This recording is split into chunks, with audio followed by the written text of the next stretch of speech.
If you don't know how to do your makeup, keep watching because this is Makeup 101 where I teach you how to do your makeup step by step. I did this series in the past and it got over 15 million views total, which is insane, but I was able to help so many of you and I love that, so we are bringing it back. Today we're starting with your skin prep and your base. If your skin prep is not good, your makeup will not be good. Skin prep is honestly the most important thing when it comes to your makeup. If you want your makeup to eat, your skin has to be super hydrated underneath. Just moisturize your skin. I like to use a milky toner first. You can use any, but this is the Rose Glazing Milk. This is like a nice thin layer of hydration, and then I like to go in with my actual moisturizer. This is the Rhode Barrier Butter. You can use whatever moisturizer you like. This is gonna give us that nice thick layer of hydration that's gonna make your makeup lay beautifully on top of your skin. Do not put your makeup on top of dry, crusty skin because your makeup is gonna look dry and crusty. Your skin should literally be reflective before you put your makeup on. Next, you're gonna go in with your primer. Use a blurring primer if you want to blur. Use a glowy primer if you want to look glowy. If you have very oily skin, use a more mattifying primer. It's up to you. You guys know glowy is my thing, so I'm going to go in with the Refy Glow and Sculpt primer. Okay, and now that the skin is all prepped and ready, we are ready for our foundation. Now, there are so many different types of foundations, skin tints, tinted serums, you name it. There are a lot of options, and again, it depends on your preference. Most days, I prefer a skin tint like the Summer Fridays one. Today, we're using a foundation like the L'Oreal True Match. The key is starting out with a little bit of product at first. You don't want to put too much product right off the bat because then you're just going to have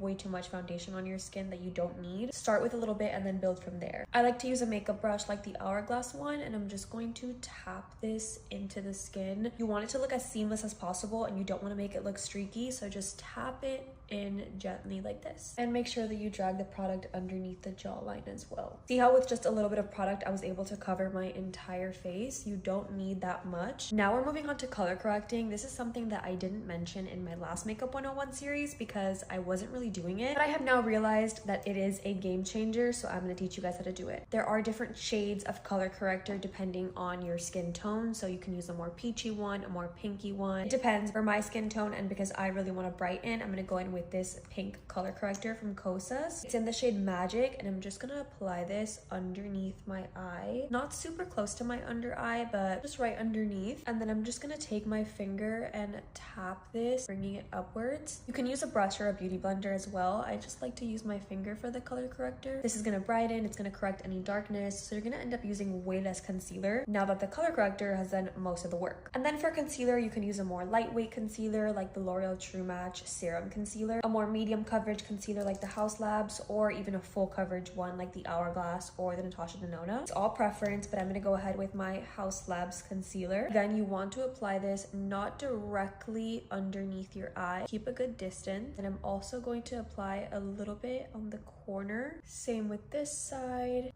I'm also going to spot conceal a little bit around my nose just because I tend to get some redness. And I'm going to apply a little bit next to my mouth so we can drag this upward. Now for blending, I'm just going to tap it. Once again, we're tapping, we're not rubbing the brush on our face, and we're bringing it upwards closer to the under eye. And then with the concealer that we applied on the outer corner, we're just going to drag it upwards to kind of lift the face. Not literally dragging, remember we're tapping. I love applying the concealer this way. I feel like it makes a huge difference with the lifting effect. Tapping the rest of it in. Then we're blending the concealer that I put on the corner of my mouth this way, also just lifting it. This is also going to help give you like a kind of reverse contour effect because you are brightening underneath the cheekbone. And there you go. That is how you slay your skin prep and your base. Make sure to follow along because in the next video, we're going to be covering contour, bronzer, and blush. Hope this helps.